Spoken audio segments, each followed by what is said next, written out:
Namaskar everybody. So welcome to the second day of our Navaratri satsang. I hope you are able to hear me and to see the screen also.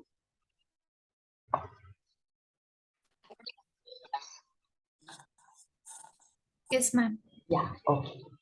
So as it is now already time, we will start with our prayer. So let us do the prarthana. By the Guru's grace and the will of Sri Krishna, we have all assembled for this Navaratri satsang. May we have their guidance to be able to learn and adopt the things which will help us to grow spiritually.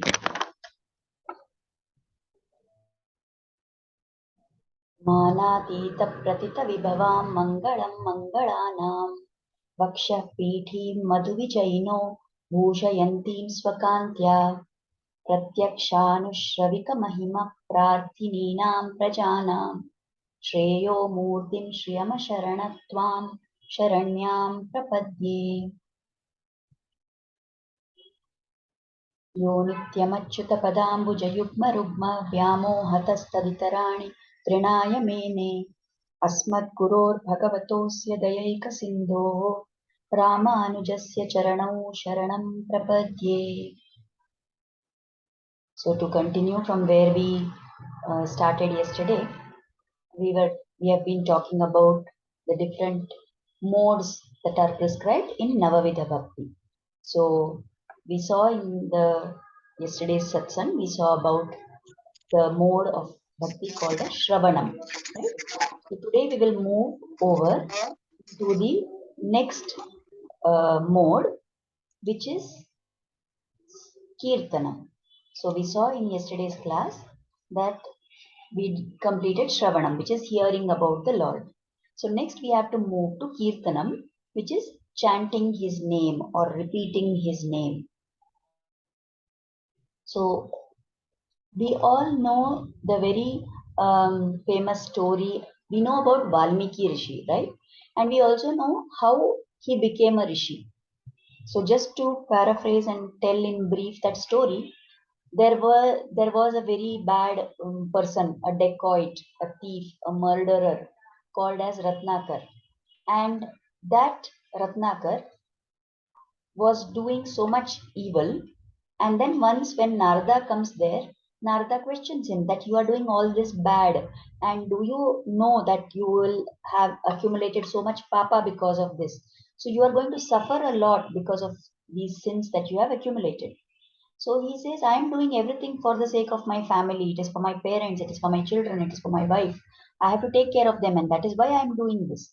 So when he says that, Narada asks him that you are saying you are doing this for their sake, but why don't you check with them about whether they will take also, they will share in your papa also.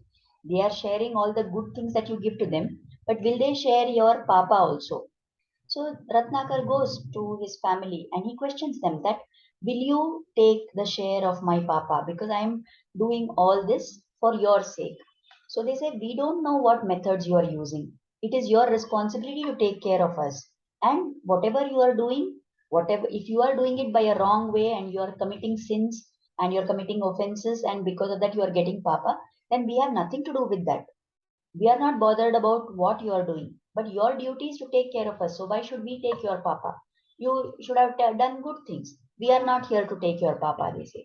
And that shocks Ratnakar. So he comes back to Narada Muni and tells him that this is what my family said. And now I realize that, okay, all this papa that I have done, it is going to be a big burden on me. And what should I do to get rid of this papa? He asks.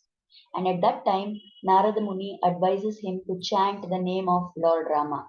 Now, this Ratnakara is so full of evil. He's having so much rajasic and tamasic quality in him that he cannot even pronounce the word as Rama. So Narada says, okay, you say Mara, because that is what he can say. So he says, you say Mara. And when this Ratnakar sits there and keeps saying Mara, Mara, Mara, Mara, Mara, that Mara, Mara, when you repeat it, it does become Rama, Rama, isn't it? So by repeatedly saying this name, after some years, when Narada Rishi again passes that way, he sees there is a big ant hill which has grown. And from that ant hill, there is this Ramanama which is coming out.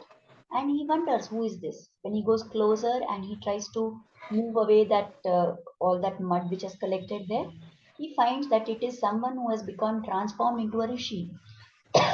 And that rishi, that noble soul, Narada recognizes that, oh, this was the dacoit called Ratnakar, and now he has become such a pure soul. How did that purity get incorporated in him? How did all his papa go away, and how did he become such a pious person, such a holy person? Right? It is because he kept repeatedly chanting the name of Lord Rama. So then Narada gives him the name as Valmiki, because Valmika means the ant hill. So somebody who has come out of that ant hill, who has got transformed and come out of that ant hill as a pure person. That is Rishi Valmiki. And then we know the greatness of Rishi Valmiki. He was inspired to compose the first shloka ever. That which came out of his grief, out of shoka, became a shloka. And then with the blessings of Lord Brahma and with inspiration from Narada, then he goes on to write the Valmiki Ramayana, the Ramayana, which is the most accepted form of the Ramayana, which has till today, it continues to inspire all of us all over the globe, right? So that when we see this story of Valmiki, we understand the importance of repeating the Lord's name, of singing his glories, of using our tongue to glorify Lord himself. We have been given a tongue, and that tongue we are using right now for talking so many things. But what is the real value of that tongue? What is the real use of that tongue? Only when we use it to chant the names of the Lord. So from the story of Valmiki, we can understand how much important it is to do Keertanam. Now, when we go a little deeper, that why should we practice Keertanam? In the Vishnu Purana, it is explained that for every yuga, there is a particular form of spiritual practice. And according to that teaching, for Kali Yuga, the path which is prescribed is to chant the name of the Lord. So in Vishnu Purana it says, Dhyayan krite yajan yajnais tretayam dwapare archayan yadapnoti tadapnoti kalau sankirtya keshavam. In the Krita Yuga, in Satya Yuga, whatever was achieved by dhyan, by meditation.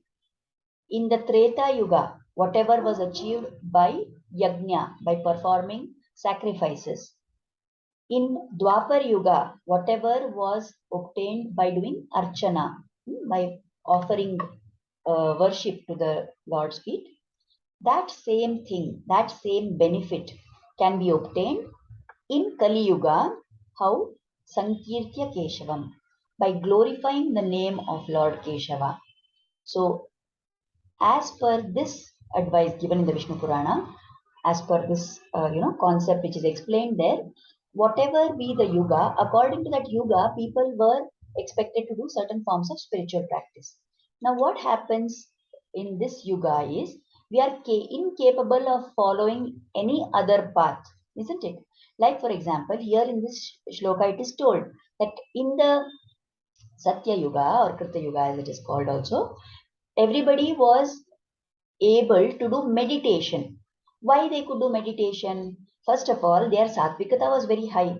So because sattvic quality was very high, they were able to focus their mind.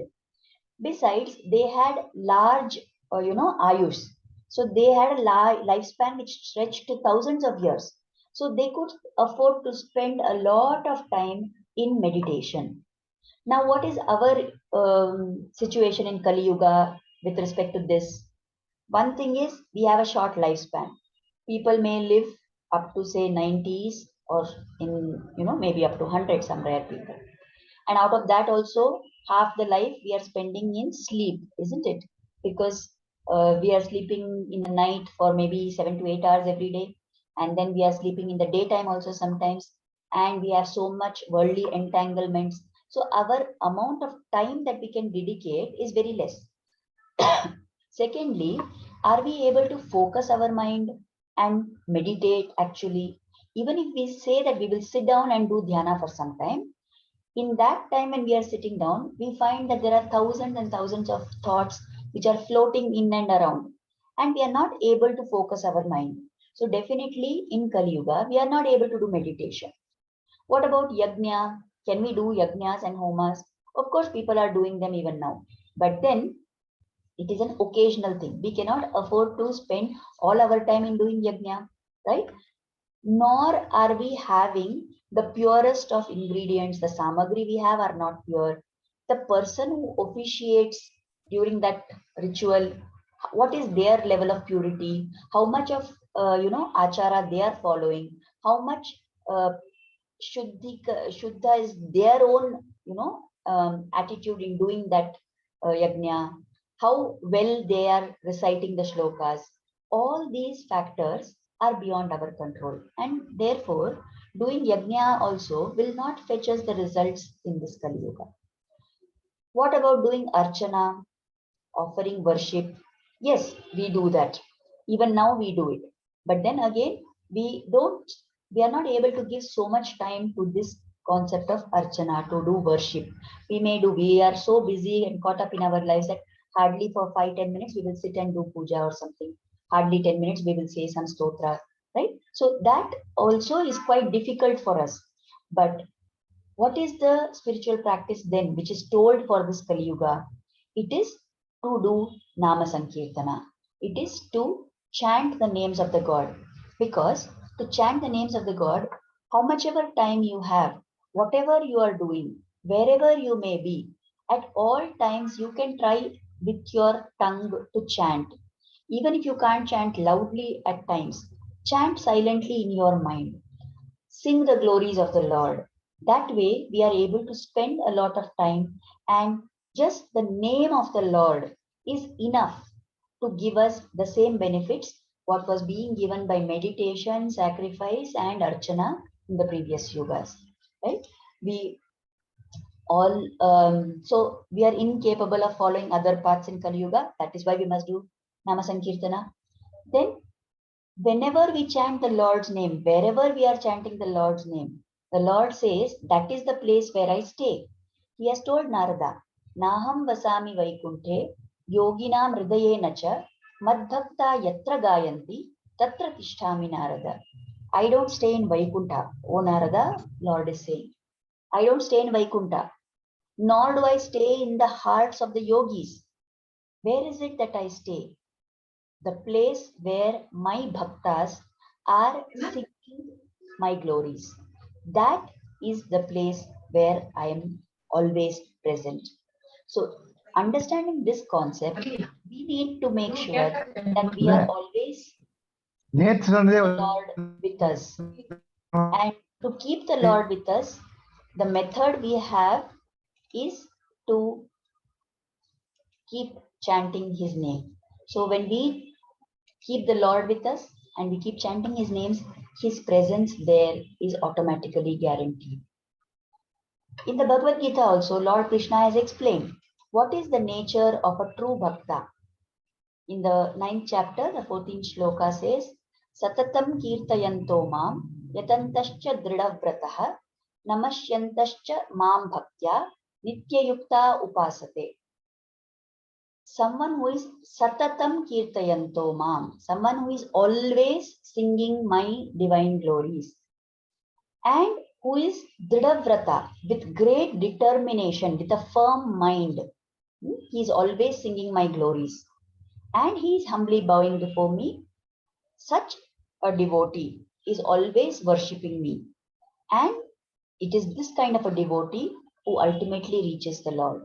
So if we want to go to the Lord, if we want to get out of this chakra, out of this cycle of life and death, this bhavasagara, this samsara sagara, which is only full of ups and downs. And if you have one moment of joy, you have 10 moments of sorrow. So to get beyond this vicious cycle and to reach the lotus feet of the Lord, the only way is to keep singing the Lord's name and about his glories. Now, the other thing about Keertanam is that with this one act of singing the Lord's glories, we can get multiple benefits, right? We all like to have, situations where you do one thing and there are many different problems which are solved. So if that is possible, then how much beneficial it is to us, isn't it?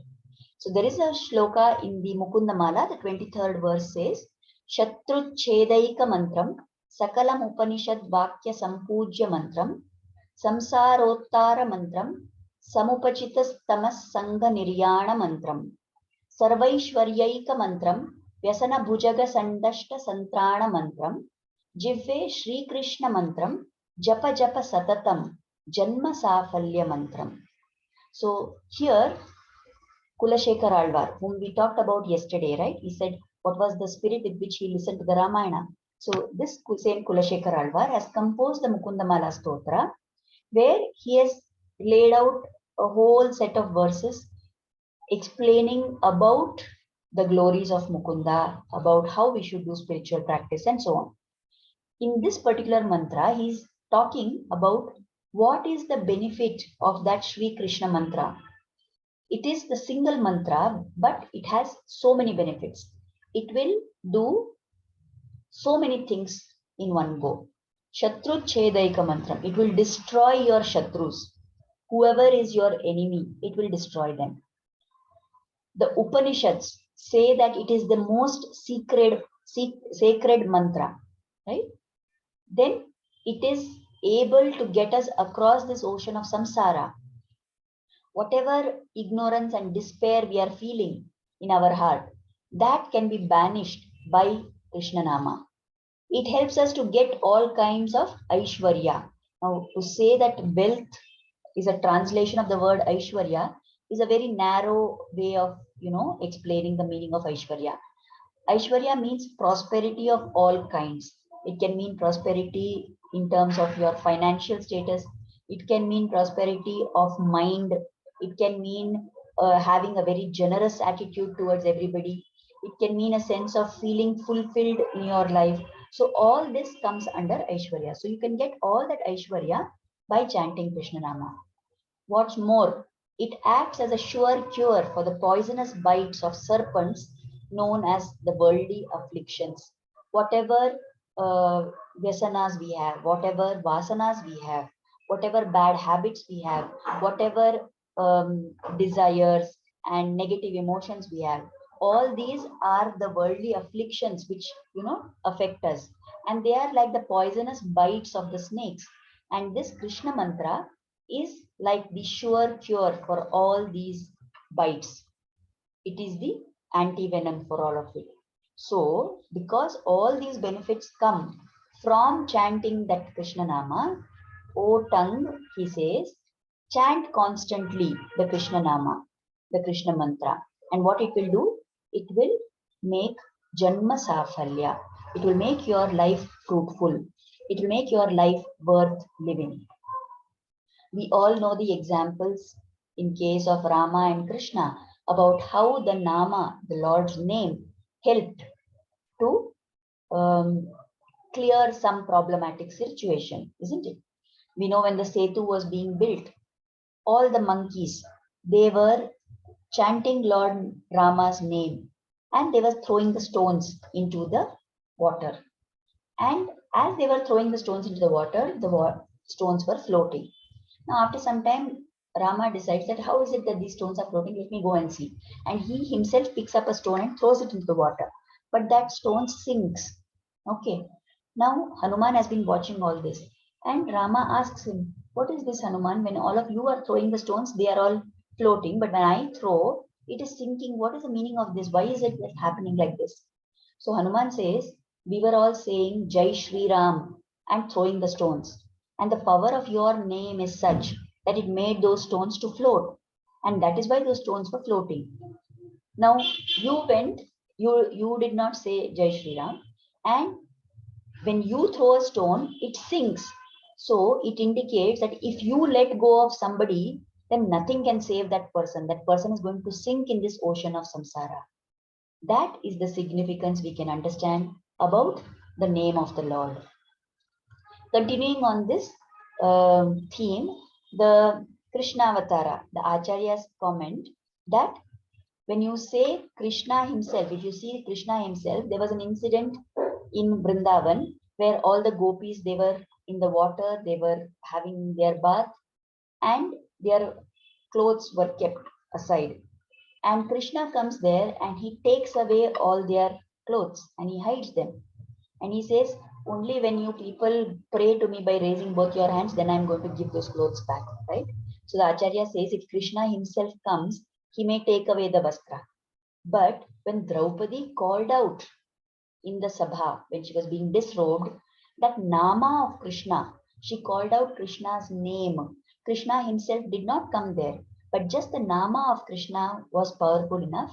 It gave the Vastra to Draupadi. So such is the power of the Nama. It is often therefore told that the name of the Lord is much more powerful than the Lord's form. So we have access to the name. We may not have access. 1 minute, please. Samat, close the door. We may not have access to the Lord himself, but definitely we have access to his name. So that being the case, we must try and keep doing more and more of Keertanam. So how do we practice this Keertanam? There are some actual examples before us. So we know of Narada. I will tell you this thing first. Narada, he is always depicted as constantly chanting Narayana Nama. He's always chanting Narayan, Narayan, Narayan, wherever he goes. In fact, it is that he cannot stay in one place, isn't it? So there was a time when this Daksha Prajapati was supposed to create more and more progeny. He had to create people to populate this world. He was given that task by Brahma. But the first set of children who were born to Daksha Prajapati, they met Narada and they expressed the feeling that they did not want to be, caught up in this samsara. They didn't want to get into this thing of creating more and more praja. So Narada advised them, why you are getting caught up? You chant the name of the Lord and you take to the spiritual path and you will be, relishing that only. You don't have to be caught up in this work. So Daksha got very angry with Narada that you are driving all my children away into the path of being, sannyasis. And he cursed Narada that now my sons are going to roam here and there searching for God. So same way, you also will roam everywhere, always. You will never be able to stay in one place. That is the curse which was given to Narada.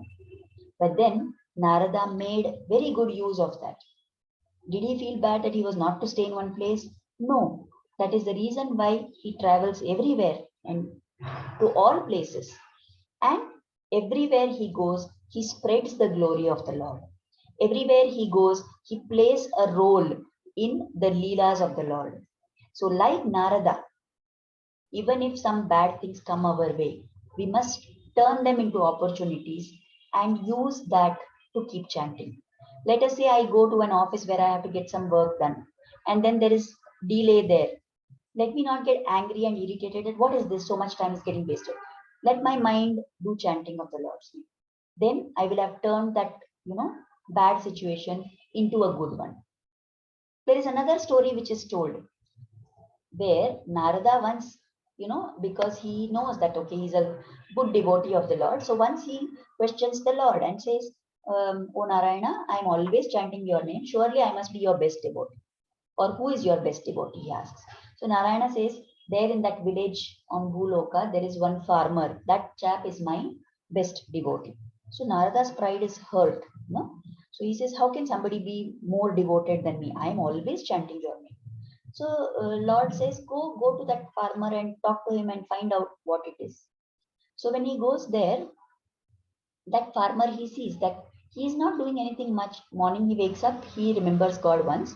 Then he does all his work. Then before going to his fields, he will remember the Lord once. He will just offer prayer and go off.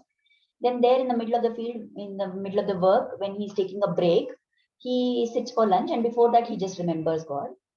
And then again, he comes back in the evening. He's busy with all his work. He comes back and then he lights the lamp. And again, once he remembers God.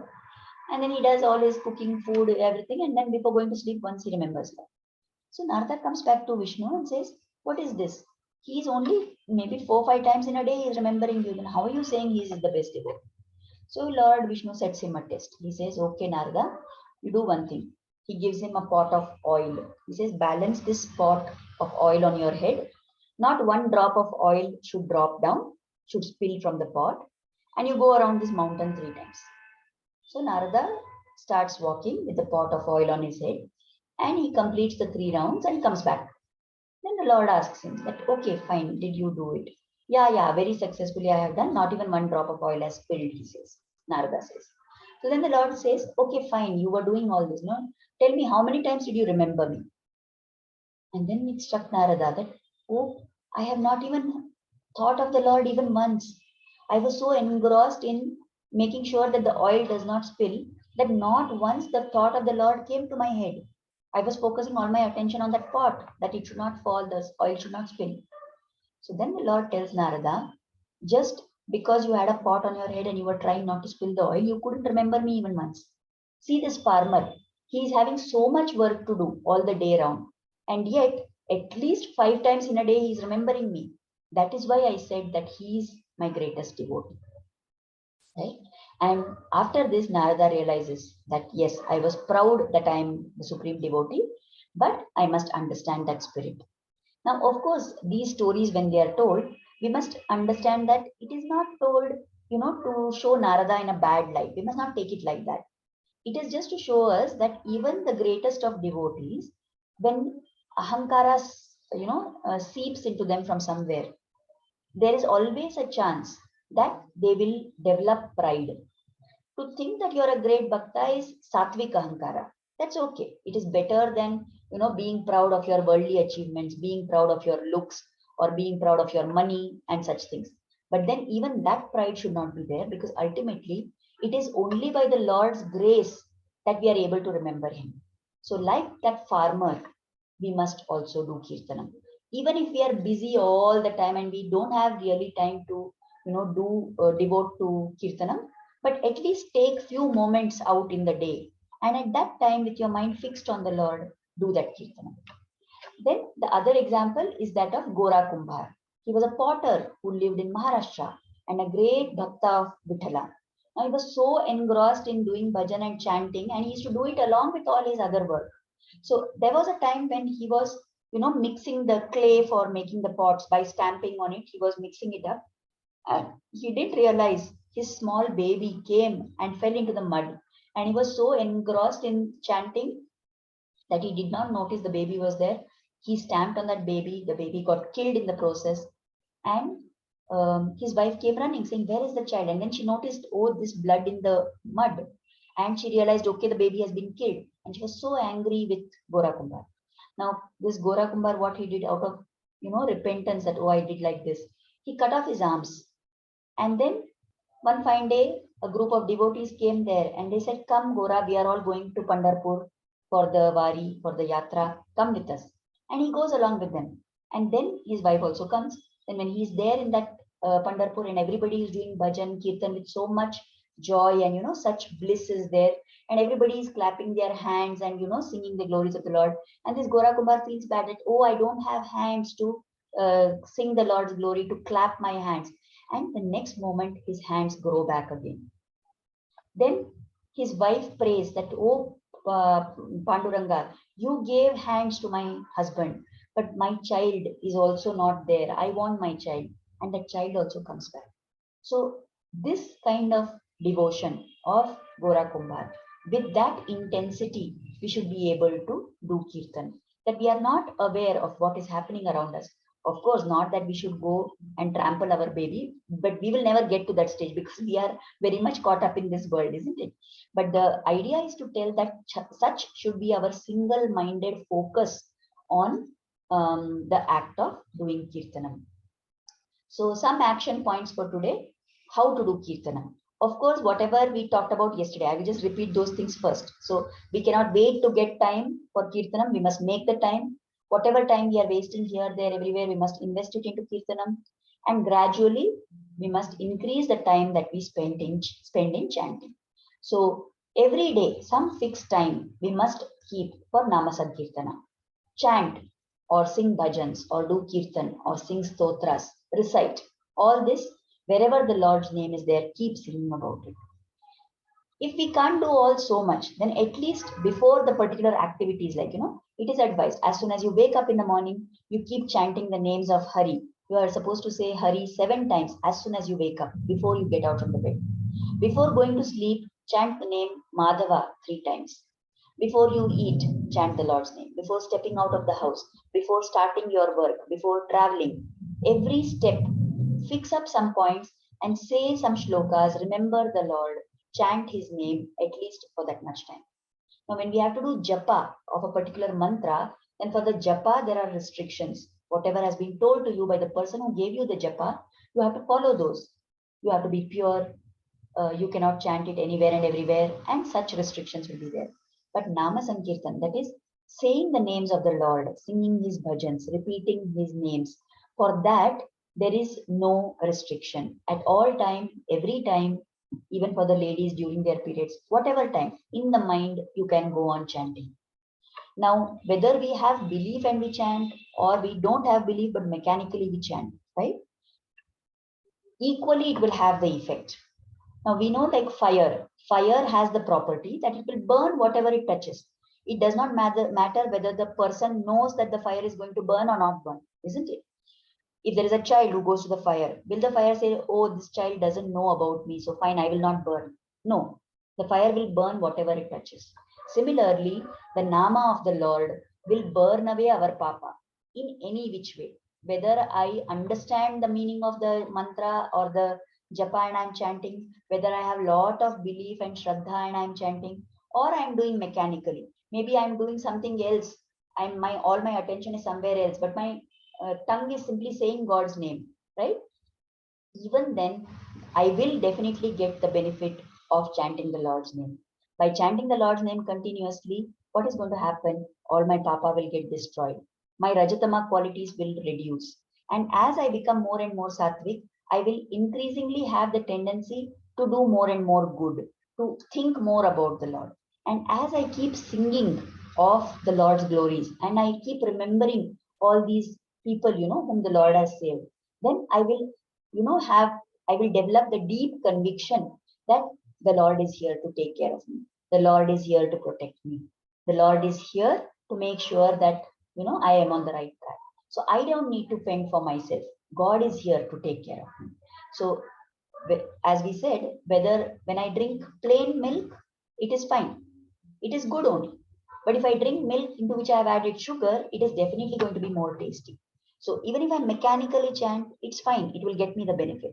But if I can chant with bhakti, with devotion, with shraddha, with faith that God is going to take care of me, with that and with love for God, if I can chant, then definitely it is going to give me a much more enriching experience. So many times we find it difficult to chant alone.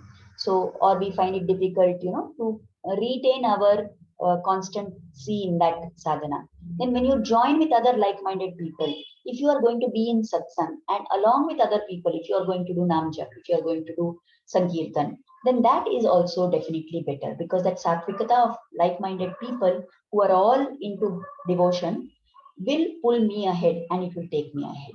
So these are some of the things that we need to keep in mind whenever we are doing Keertanam. So today we have talked, again I have run out of time, so I will quickly summarize what we talked about today.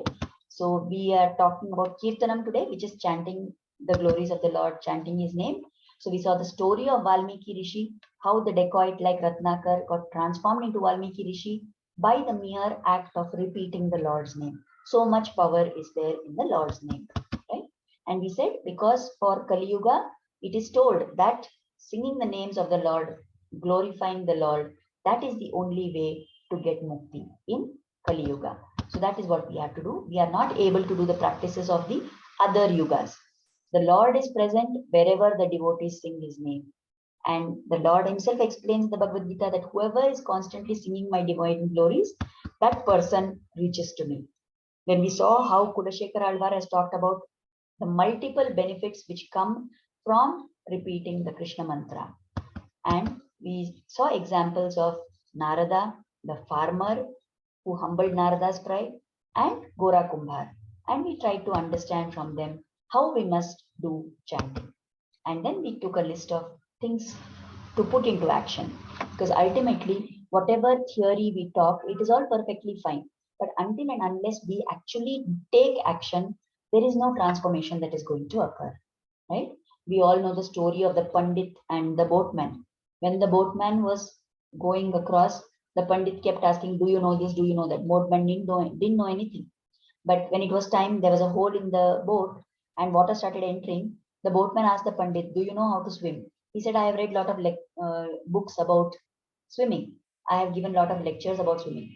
But Swami, do you know how to swim?" He asks. He says, "No." And then at that point of time, it is the boatman who gets across to the other bank and the Pandit sinks. So we may hear a lot about, the Lord, and we may hear so much information about how important it is to chant.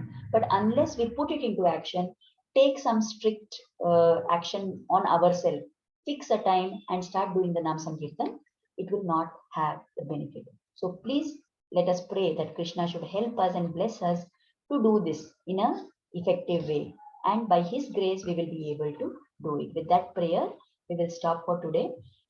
In case anybody has any questions, you can always send them to me on the WhatsApp group. And we will now offer Kritagnata because the meeting is going to end. So let us offer gratitude at the lotus feet of Mata Mahalakshmi, Sri Krishna and Guru for inspiring us to start and join this satsang. And let us pray for their blessings and grace to always be on us. Namaskar. Thank you so much. Namaskar. Thank you so much. Thank you, Ansia. Thank you. Namaste.